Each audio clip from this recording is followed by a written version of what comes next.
ল্যাভেইড হাসপাতালের নামের সঙ্গে মিল রেখে গজিয়ে ওঠা একটি ভুঁইফোড় ল্যাভেইড জেনারেল হাসপাতাল সিলগালা করা হয়েছে।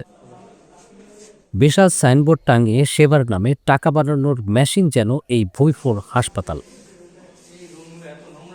লাইসেন্স নেই, পরিবেশ নেই, পরীক্ষা নিরীক্ষার যন্ত্রপাতির জাত অবস্থা। হাসপাতালটির ভেতরে ঘুরে বিশ্রী অবস্থা দেখতে পেয়েছে প্রশাসন।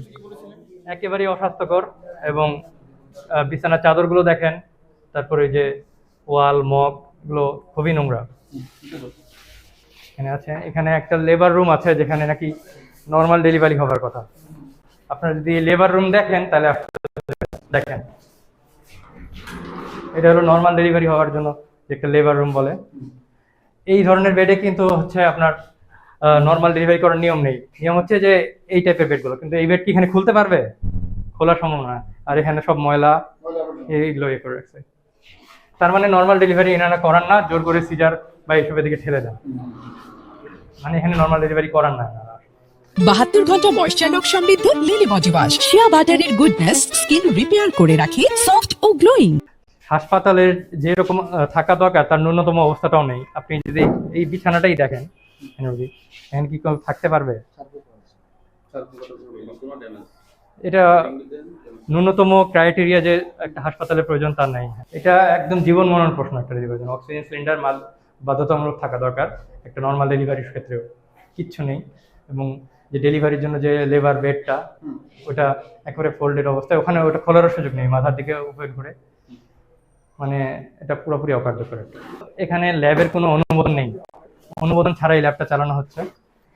এবং এখানে আপনারা যদি দেখেন, আপনার হচ্ছে এখানে সবসময় শীতাতপ নিয়ন্ত্রিত অবস্থায় থাকতে হবে। ল্যাবে 25 ডিগ্রি সেলসিয়াসের নিচে এই যন্ত্রপাতিগুলো অপারেট হবে, না হলে এই যন্ত্রপাতিগুলো সঠিকভাবে রেজাল্ট দিতে পারবে না। কিন্তু এখানকার এসিটা নষ্ট, বলছে যে চুরি হয়ে গেছে বাইরে।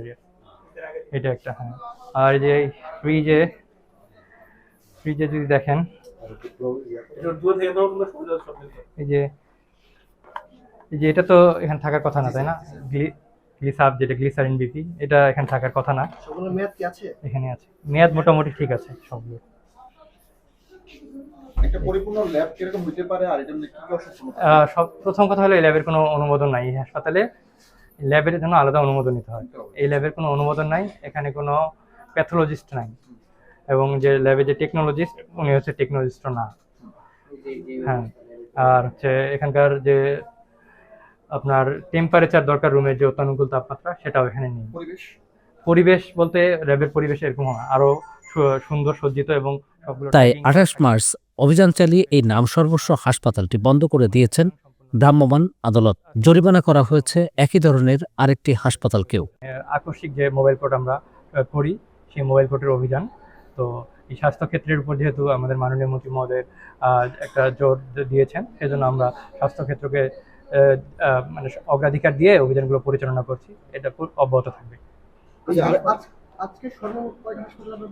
আজকে আমরা দুটো, এটা সহ দুটো হাসপাতাল, একটা হলো এটা ল্যাবের জেনারেল হাসপাতাল নরসিংদী, আরেকটা হলো নরসিংদী ইবনে সিনা যে হাসপাতাল, এই দুটো। আচ্ছা, এই হাসপাতালগুলোতে স্টাফ বা অথরিটি, তাদের কি জরিমানা করা যায় না? আমরা অথরিটিকে জরিমানা করেছি, তবে এখানে অথরিটি পাওয়া যায়নি। এখানে শুধু বেতনভুক্ত কিছু রিসিপশনিস্ট কর্মচারী রয়েছেন, যাদেরকে আসলে জরিমানা করা সম্ভব না। তারা হচ্ছে এখানকার একেবারে কর্মচারী। যারা ভর্তিরত রোগী ছিল তাদেরকে। আচ্ছা, এখানে একজন ভর্তিরত রোগী, তার হচ্ছে আজকে রিলিজ হয়ে গিয়েছে, মানে আজকে রিলিজ দিয়ে দিবে। এখানে যে ডক্টর রয়েছেন তিনি আজকে রিলিজ দিয়ে দিয়েছেন। আরেকজন রোগী আছেন স্ট্রোকের, তিনি এখানে কর্তব্যরত ডাক্তার, তিনি হচ্ছে তাকে রেফার করেছেন কোন হাসপাতালে? নরসিংদী জেলা হাসপাতালে অলরেডি রেফার করে দিয়েছেন। অ্যাম্বুলেন্সের মাধ্যমে তাকে নেওয়া হচ্ছে ওখানে। হ্যাঁ, সরকারি অ্যাম্বুলেন্সের মাধ্যমে তাকে ওখানে ট্রান্সফার করে দেওয়া হয়েছে। কাজে এখানে আর কোনো রোগী নেই। 72 ঘন্টা ময়েশ্চার লক সমৃদ্ধ লিলি বডি ওয়াশ, শিয়া বাটারের গুডনেস স্কিন রিপেয়ার করে রাখে সফট ও গ্লোয়িং।